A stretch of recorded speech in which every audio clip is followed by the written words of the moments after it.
as we're cooking a meal, we want to get everything together time-wise. You're going to start with our friend Lois's yeast roll recipe. The sweet rolls, they're so good. And then we're going to take them like Mom used to do. She used to take 3 little balls and put them in the muffin pan, and then they would grow. They're so, you know what, you notice I'm making this almost every week? Yes. I know this one by heart because it's such a great recipe. And it's really good. Oh, it's really good. And they're good for you. Yes, and there's it's simple. no calories. It's simple. It's really simple, too. All right, how do you do it? All right, we're going to start off, and it's actually really simple. I got this all memorized. I am going to take a 1/3 cup of sugar. All right. Put this in the bowl, and that might sound weird to start. And I'm going to do a whole packet of yeast. All right. And I need a 1 1/4 cup of warm water. So what I think is unique about this is she has the sugar in there with the yeast. So we're going to start with that. Makes it work. Yes. Now I need 1/2 teaspoon of salt. I know you have salt over there. $1? $1? Wow. That's expensive. I need the cash before you put it in there. Alrighty. Let me dump it? Yeah, thank you. Cool. And now I have a 1/3 cup of oil. That's just vegetable oil. That's pretty much it for the wet. And in her recipe, she says use 3 cups of flour and then a little extra just to make sure it doughs up good. So I have about 3 1/2 cups. Okay. So usually I just add a little bit in here, mix it as I go. All right, one thing nice about this recipe is you can let it rise. After it rises, put it in the fridge and let it sit until you need it. So I like that. Yeah. So you got something to do Right.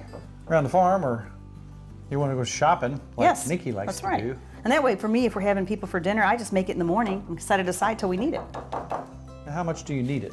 Just a little bit, just to get a ball, she said. So not a whole lot. And that's why I get a little extra flour. And if you think you need more flour, you can add it till you get it to where you want it. And I leave it a little bit sticky. And this looks pretty good. And usually I let it sit on the counter for a couple hours and rise. And then after it's gotten to where I want it, I just put it in the fridge until we need it. We're gonna let I'm digging it. I know it. That's so good. Something about when you're cooking yeast bread in the oven. Yeah, so It's good. really, really good. All right, now that we have this, we're gonna go ahead and let it rise on the counter a couple hours. Then after that, we can throw it in the fridge, and then we can use it whenever we want. Good to go. Yes. I like it. So we're gonna have everything come together at once. How long does it take your yeast rolls to cook? They only cook 15 minutes. But what I've done, I actually let this rise on the counter for probably 2 hours, and it's been in the fridge. So see how it is right now? And it's cool. It's So doughy. it's doughy, but you can sit in the fridge. And I'm gonna do what you said your mom used to do. This is what she did. Yes. And I loved it because you could split them in 3s, and it makes the top grow out. Yeah. Oh, it's good. And we're gonna let these sit behind us and grow until they look good. And we're gonna actually put some butter on them too. So you just have to. Now, what temperature and for how long? We're gonna put these at 425, and I'm gonna give it 15, 20 minutes. We're gonna kind of watch them. It happens pretty quick. Yeah, to see when they're brown. And I'm gonna, like I said, put butter on them. Look at them. Breaks apart in 3 little pieces. See how perfect that is? That's the way Mom These did. are, I remember when we'd get sorghum and butter and put on a roll like this. those are so good.